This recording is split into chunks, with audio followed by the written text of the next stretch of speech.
Boa noite, pessoal. Tudo bem com vocês? Sou o Rafa do canal Concorda com Rafa.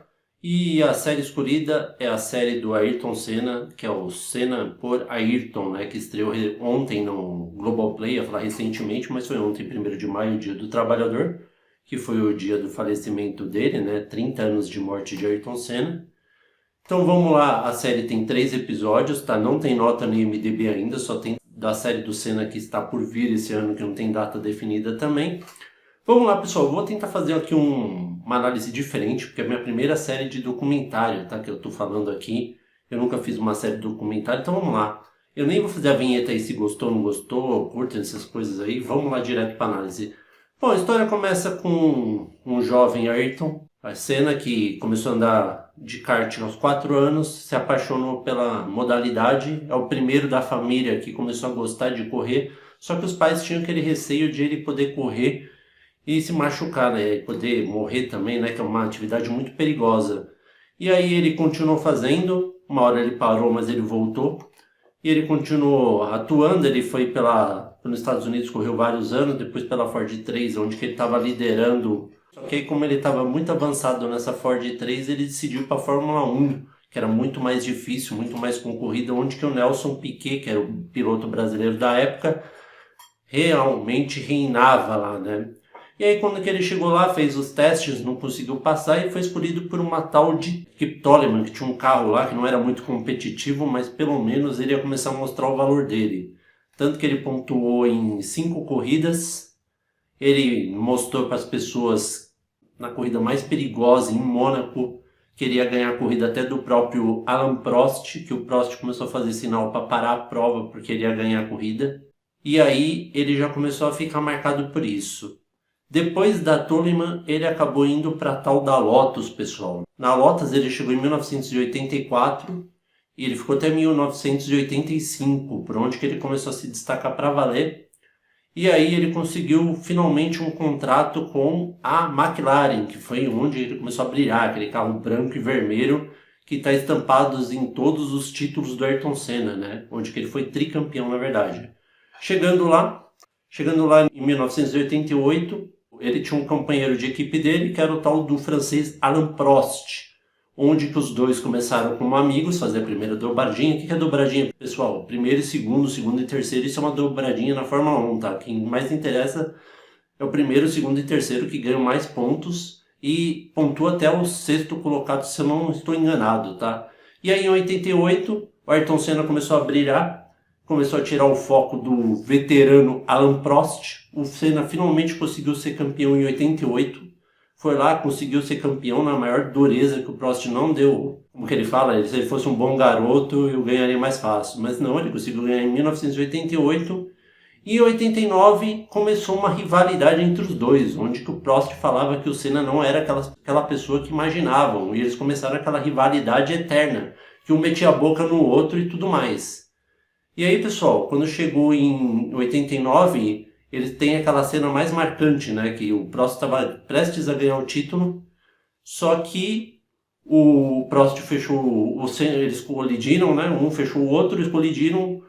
Os fiscais ajudaram o Senna a colocar o carro de volta, ele foi lá, ganhou a corrida, a penúltima corrida, e ia concorrer ao título e ganhando o Prost. Só que o Prost, como que era aquele carinha mimadinho, aquele piloto mimado, ele tinha uma grande amizade com o presidente da FIA. Chegou lá, o Jean-Marie Balestre, que era o presidente da Federação de Fórmula 1, era francês por sinal, alegou que o Ayrton Senna sofreu penalidade e foi desclassificado por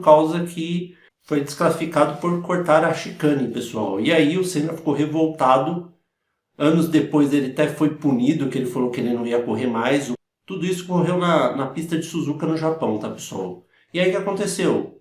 Em 90, o Senna começou a competir, começou a disputar a prova, e olha que ironia do destino, pessoal. Ele e o Alain Prost estavam concorrendo o título de novo, só que o Senna podia ter o título antecipado, olha que mudança de plano, caso o Prost não pontuasse. O que aconteceu? O Senna bateu com o Prost, os dois saíram do carro, o Senna foi bicampeão. Em 91, o que aconteceu? Ele começou a disputar corrida a corrida contra o Alain Prost. Em 91, ele não disputou mais com o Alain Prost, pessoal. O Alain Prost parece que deu uma parada na corrida, alguma coisa do gênero, não falou direito nesse documentário. E aí ele disputou com um inglês, acho que inglês, se eu não me engano, o Nigel Mansell, que era um ótimo piloto também. E aí o Mansell saiu numa pista errado lá, o Ayrton Senna ganhou o título e foi tricampeão. Depois que ele foi tricampeão, e aí o Senna continuou numa McLaren que estava muito mais fraco o carro, a Williams estava com um carro bem melhor na época e umas coisas meio mandrake lá que deixaram até básico no coisa, mas foi uma coisa bem mais séria, colocaram umas peças bem melhores, o carro era bem mais avançado que os outros, uma tecnologia bem melhor. O Nigel Mansell ganhou facilmente o campeonato, deu um banho na McLaren que não tinha um carro bom, que o Senna já começou a ficar revoltado. E em 93 foi a vez do Alain Prost voltar a correr, pessoal, e onde que ele fez uma única regra, que não tinha como piloto Ayrton Senna de equipe e nem o Nelson Piquet, que na minha opinião era o maior mau caráter, que vivia fazendo bullying com o Ayrton Senna e falando um monte de besteira. E aí quando que chegou em 93, ele ganhou a corrida de cabo a rabo, o Alain Prost. O Senna ficou revoltado e aí em 93, como o Prost ia se aposentar, o Ayrton Senna decidiu ir para o Williams. E aí em 94, o Alain Prost divulgou que ia se aposentar, que era a chance do Ayrton Senna ir para o Williams. Frank Williams contatou ele, falou com ele e chamou ele para a equipe. E aí quando que ele foi para a equipe, em 94, que foi a maior ironia do destino, eles tiraram aquela tecnologia avançada do carro, que falaram que não era permitida. Olha que safadeza, pessoal. 2 anos a equipe ganhando com um carro ilegal. Em 92 e 93, quando o Ayrton Senna vai para lá, eles tiram. Eu acredito que tem uma perseguição, com certeza, em cima do Senna. E aí, pessoal, ele começa a ter um carro muito ruim, começa a ter vários problemas na vida, começa a ficar desesperado, por causa que ele quer se mostrar o melhor piloto e tudo mais, e não consegue, o carro não rende.